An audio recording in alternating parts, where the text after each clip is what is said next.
for the Mountain King's cave.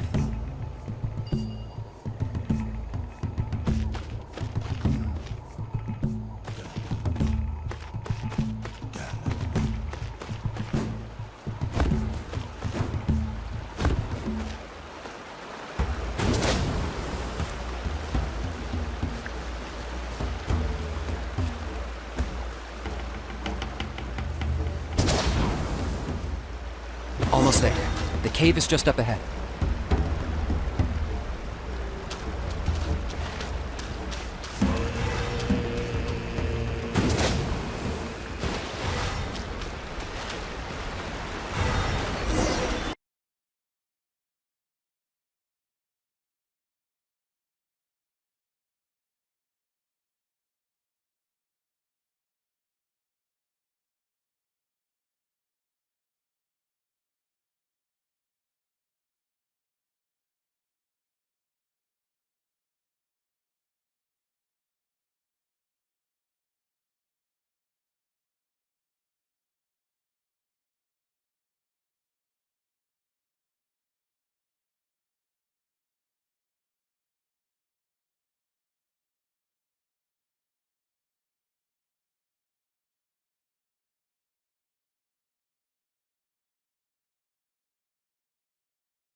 There's the altar of the sacred flame.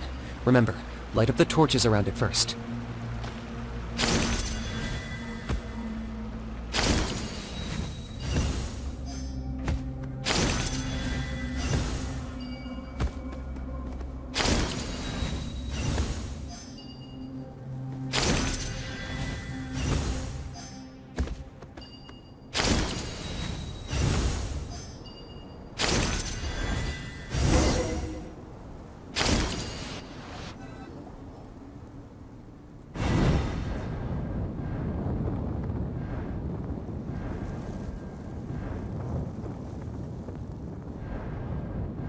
Woohoo! We've lit up the final altar!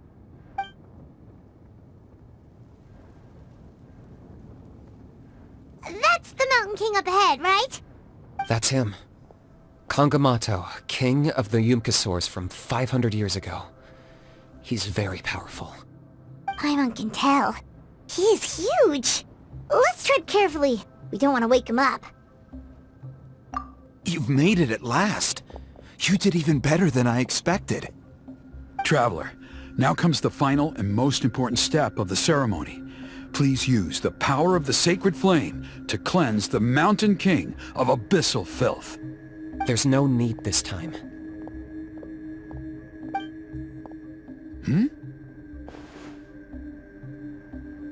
Such strong abyssal power. What is that thing? Kinich, what is the meaning of this?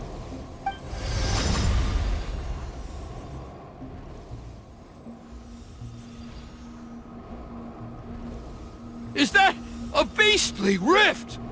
Chief Huayna, Elder Trinidad, this is about to get a little dangerous. You should step back. What do you think you're doing? Solving the Mountain King issue.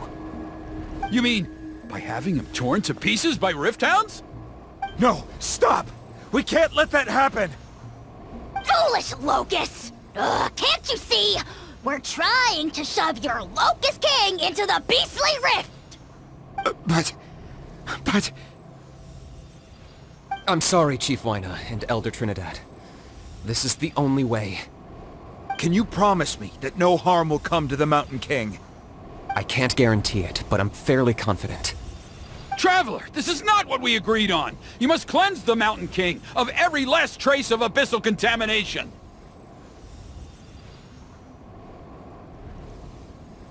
Okay, I see what this is. You've been in cahoots this whole time!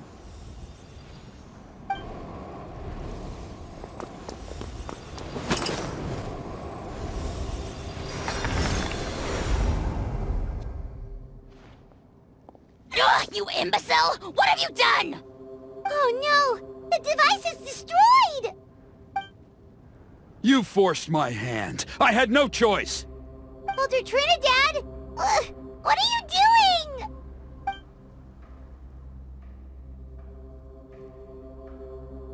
No! The Mountain King is waking up! He will cause even more casualties! Everyone, out! Now!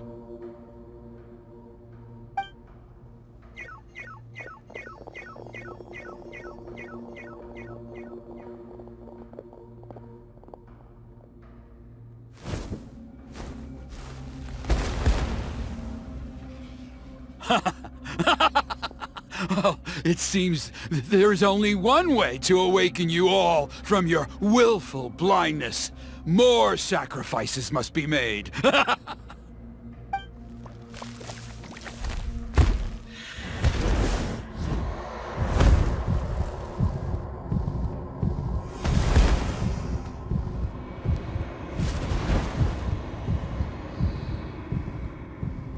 Take me, O Mountain King! Take me as your next sacrifice!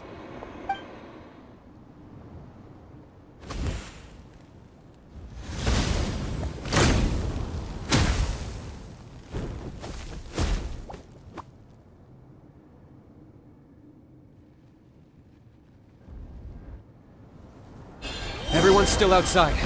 We have to keep the Mountain King here. Give me a hand. I will have order. Illusion shattered! You're toast!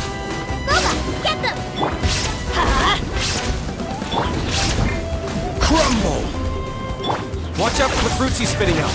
We'll use those against him. Yeah, that's it!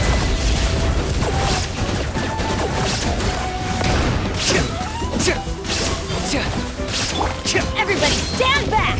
Huh? Shine down! Now you shall perish!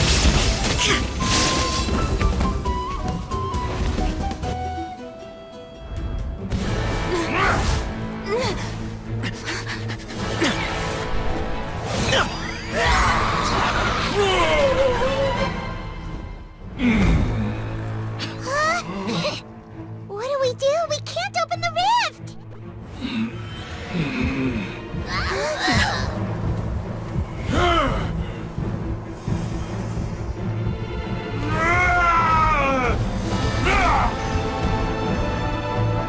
Kill me! Put an end to White's shame!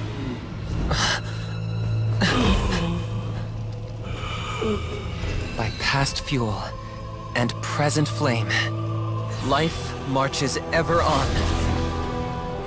Oh, Burkina, I must atone.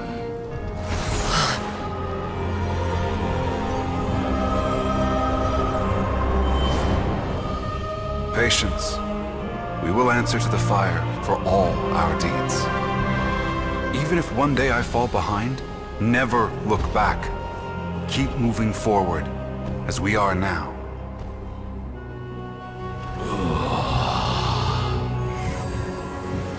Live with your guilt and shame. This is the price to pay.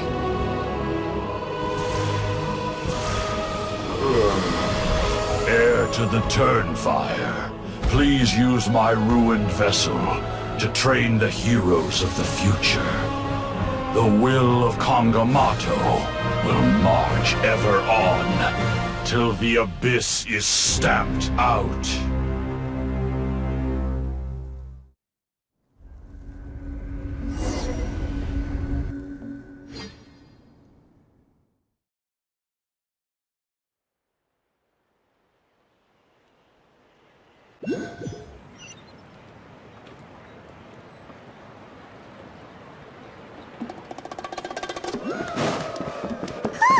Pretty eventful day yesterday, huh? Traveler, you've come at just the right time. I have some good news for you. Trinidad's condition is stabilized. He suffered burns on much of his body, but we believe he'll survive. Guess that's the best news we could hope for. I don't have to ask. Is everyone in your tribe such a risk-taker? First Kinich, then Elder Trinidad? Is this the Scions of the Canopy's adventurous spirit in action? We're simply not afraid to charge ahead into the unknown. He's fine. Don't worry. He's gone to check on the Mountain King. Something most mysterious has happened. After the incident yesterday, a transparent shell has formed around the Mountain King's body. We don't understand the mechanism behind it, but the shell appears to insulate him against the influence of abyssal power. It is somewhat akin to a scab, in that it stops the abyssal energy within him from bleeding out, while also preventing further abyssal energy from seeping in and infecting him. We've never seen anything like it. The tribe's most senior elders believe it was caused when he was burned by the sacred flame, similar to the way burned wood becomes charcoal. I think their theory makes sense. After all, we've never thrown the Mountain King directly into the sacred flame before. Wow. So it's made a barrier against abyssal energy? That's a good thing, right? It's practically a miracle from what we've seen of it so far. It means that the Mountain King's level of abyssal energy is now stable. No longer will we need to perform an annual cleansing ceremony. Wow. That's amazing! I know what you're thinking. The young people in the tribe are already speculating that yesterday's ceremony was a Turnfire Night like none other in our history. Because you and Kinich, you summoned the very flame that appears in our ancient legends. A great transparent ball of fire. And that fire is what saved the Mountain King. the real Turnfire? I may be the chief of this tribe, but I've only ever known the Turnfire as a concept in our legends. I cannot answer that question. If anyone can answer it, I suspect it would be the bearer of the Malipo name. He is in the Mountain King's cave as we speak. Ah, so Knight then. Why don't we go see how he's doing?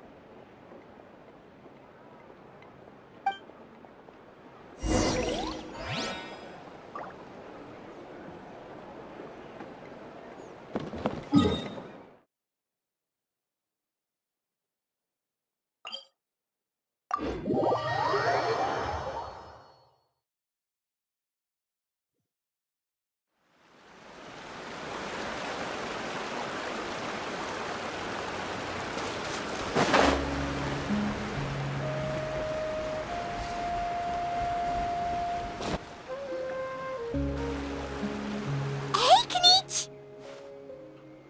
Hey yourselves. You two doing okay after yesterday? We were gonna ask you the same question. You scared Paimon half to death when you rushed into the fire. Sorry, I couldn't just stand and watch the Mountain King get burned alive. So you thought you'd try and extinguish the sacred flame with Dendro? Or is that an attempt to make the almighty Dragon Lord Kahulahow die of laughter? The sacred flame only possesses a fraction of the Pyro Archon's power. It's not as if I was fighting the Pyro Archon herself. Knight, when you went into the flames, were you intending to, Intending to what? do the same thing as Burkina? Sacrifice myself? Of course not. My focus was on keeping the Mountain King alive, not on what it would cost. But now I'm curious. What made you think I was going to sacrifice myself? Well, because everyone's saying the Turnfire is what saved the king last night. And Ponche's theory was that summoning the Turnfire is a tit-for-tat exchange, right? So, Paimon thought you decided to pay for it with your life. So you've heard that rumor too. I'm afraid I can't say for sure. What happened yesterday was a first for me too. Well, even if you don't know, there's probably no one in the world who does. What I would say is, if that really was the power of the Turnfire, I'd sooner believe that the Mountain King summoned it himself. The Mountain King? Then, what price did he pay? The core meaning of price is not atonement or compensation, but what you're willing to give up in order to obtain what you want. It's easy to die for your sins. Much harder to live with the guilt and keep on going. In the end, the Mountain King chose the latter option. For Burkina and for the tribe. That's the price he paid. Alright, so how is the Mountain King doing now? Health-wise, there's nothing to worry about. He'll enter a fighting stance whenever we set foot in his territory. But his attacks are gentler now and not as crazed as before. Like he said yesterday, he just intends to be a sparring partner for people to practice with. Yeah, I tried communicating with him again, but he didn't respond. We dare say that Locust King has well and truly lost its mind. The lights are on, but nobody is home. Its body remains fighting fit thanks to the perverse power of the Abyss, but time has been less kind to its soul. It was ground to a pulp long ago. But we saw him come back to his senses yesterday. That was merely one last burst of brain activity before it croaked. As you humans would say, it went out with a bang. Oh, come on! Stop being such a doomer. Paimon bets the Mountain King has finally let go of the tragedies of the past now, and is focusing on moving forward. That's why he doesn't have time to chat with us. He's too busy thinking about the future. Well, at least it means my fellow tribespeople can move forward now too. Thank you for your help, Traveler. I owe you one. Yeah, that's right. You caught Enjo for us, remember? But he ended up being completely useless. It's not a fair trade if you lost out. Ah, that's on fault he's useless. Besides, we're friends now. You don't know us anything. Friends? But your friendship is an even more valuable gift. I can't in good conscience accept it for free. So promise me, if you need anything in the future, you'll come to me. For you, I'll do anything.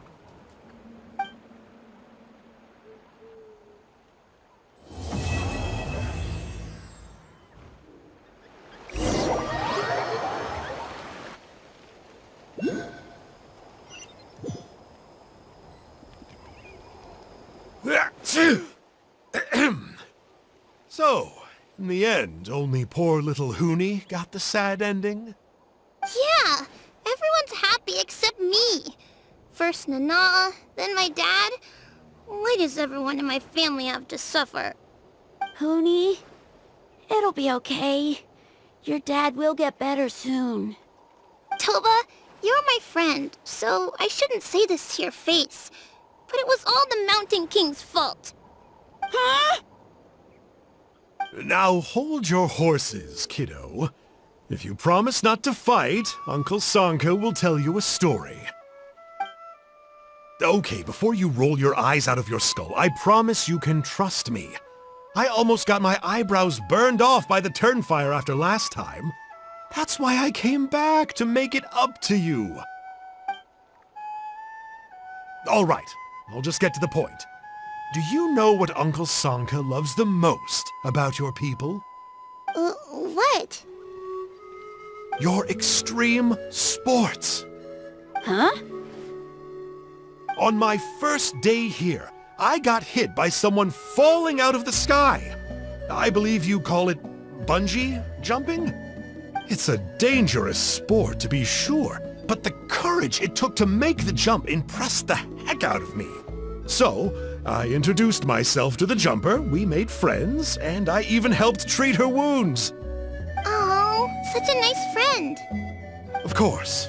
Anyway, the good times didn't last, because I got captured by a powerful foe, so we had to part ways for a while.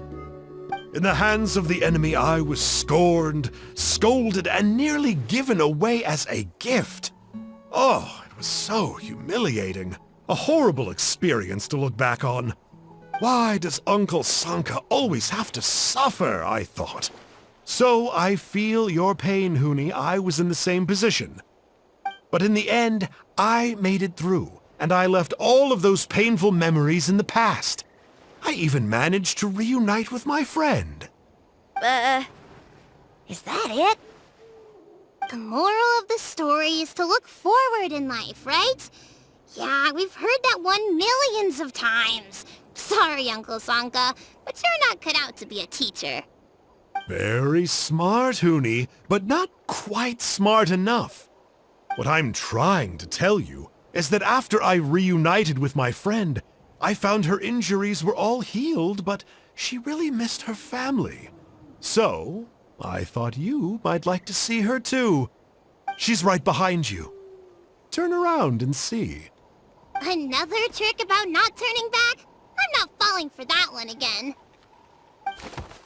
Huh?